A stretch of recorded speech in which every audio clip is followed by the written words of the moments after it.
Industry গঢ়িবলৈ সক্ষম হৈছে।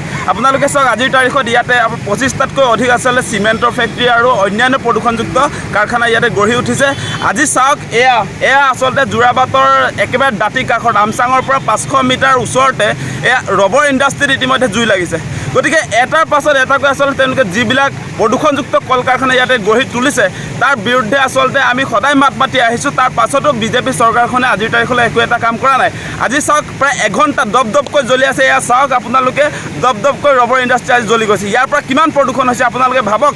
কলা ধোঁৱাই গোটেই আকাশখন কি কৰি পেলাইছে আপোনালোকে চাওক। এই মুহূৰ্তত তেওঁলোকে সদায় কৈ আছিল যে ইমান প্ৰদূষণ কৰা ইণ্ডাষ্ট্ৰিবিলাক সাধাৰণতে এনেকুৱা জৈৱ বৈচিত্ৰ্যপূৰ্ণ অঞ্চলত ইয়াতে আমচাং অভয়াৰণ্য আছে। আমচাং অভয়াৰণ্যৰ দাঁতিতে আচলতে এনেকুৱা ধৰণৰ কল কাৰখানাবিলাক কোনো যুক্তিতে আমি মানি লোৱা নাছিলোঁ। আগৰ পৰাই বন্ধ কৰিবৰ কাৰণে চৰকাৰে আহ্বান জনাইছিলোঁ, কিন্তু আজিৰ তাৰিখলৈ তেওঁলোকে একো ব্যৱস্থা নকৰিলে, যাৰ পৰিণতিত আজি এয়া চাওক আপোনালোকে জ্বলি জ্বলি আচলতে কি অৱস্থাৰ সৃষ্টি কৰিছে।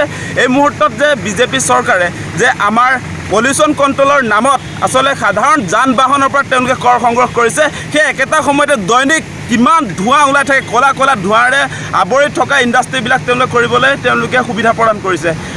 তেওঁলোকে NOC প্ৰদান কৰাৰ কাৰণে আচলতে এনেকুৱা ঘটনাবিলাক ঘটিছে। গতিকে আমি চৰকাৰক সকীয়াই দিছোঁ যে অতি শীঘ্ৰে যোৰাবাট অঞ্চলত যিবিলাক আছে পলিউশ্যনযুক্ত আচলতে কল কাৰখানা আছে এইবিলাক অতি শীঘ্ৰে বন্ধ কৰক, অন্যথা কিন্তু তীব্ৰ আন্দোলন আমি গঢ়ি তুলিবলৈ বাধ্য হ'ম। স্পষ্টকৈ জনাই দিছোঁ।